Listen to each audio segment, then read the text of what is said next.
உறவுகளுக்கு வணக்கங்க. இப்போ நம்ம பார்க்க போகிறது லைனிங் கிளாத்தை ப்ளவுஸில் வந்து கழுத்தை அடித்து திருப்ப போகிறோம். என்ன அப்படின்னா, நம்ம பேக்கில் மாடல் போடுற மாரி இருந்துச்சு அப்படின்னா ஃபஸ்ட்லேயே வந்துட்டு நம்ம கழுத்தை அடித்து திருப்பிடலாம். ஏன் அப்படின்னா, நம்ம பழைய எம்மிங் பண்ணுற மாடல் அதெல்லாம் தைக்கும்போது என்ன பண்ணுவோம் அப்படின்னா, சும்மா வந்துட்டு இப்படி தைச்சிட்டு இதெல்லாம் முடிச்சுட்டு லாஸ்ட்டில் பைப்பிங்கோ இல்லை எம்மிங்கோ ரெடி பண்ணுவோம். அப்போ அது வந்து நம்ம இந்த கழுத்தில் டச் பண்ண வேண்டாம். ஆனால் பேக்கில் மாடல் போடுறோம் அப்படிங்கிற பட்சத்தில் நம்ம என்ன செய்யலாம் அப்படின்னா, முதல்ல இந்த நெக்கை வந்து அடித்து திருப்பிட்டோம் அப்படின்னா லேஸோ ஏதோ வைக்கும்போது நமக்கு ஒரே வேலையாக முடிஞ்சிடும். நான் தைக்கிறேன் பாருங்கள், இப்படி பார்க்கலாம்.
பாருங்கள், கழுத்து முதலே அடிச்சிட்டோம்.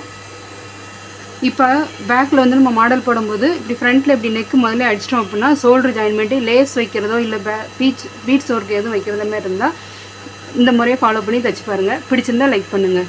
ஆன் பண்ணிட்டியா? பாருங்கள், இப்போ கழுத்து அடித்தாச்சு. இதுக்கப்புறமா வந்துட்டு நம்ம சென்டரில் ஒரு லாங் ஸ்டிச் போட்டுட்டு திரும்ப ஃபுல்லாகவே சுற்றி அடிச்சுட்டு எக்ஸ்ட்ரா பீசஸ்லாம் வெட்டி எடுத்துரும். அப்போ முன்பக்கம் ரெடி ஆயிரும். அதுக்கப்புறம் நம்ம கப் சைஸ் எப்படி பிடிக்கலாங்கிறத பார்க்கலாம்.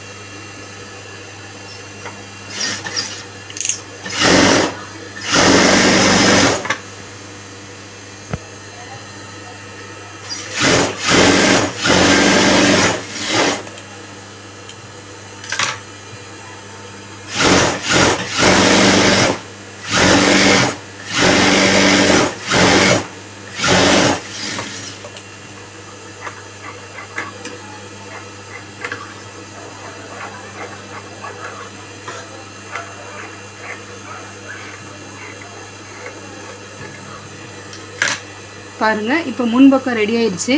நம்ம வந்து இந்த கழுத்தில் இதுக்கு எந்த வேலையுமே கிடையாது. லேஸ் மட்டும் பதிக்கிற மாரி வரும். இந்த முறையை ஃபாலோ பண்ணி தைச்சி பாருங்கள்.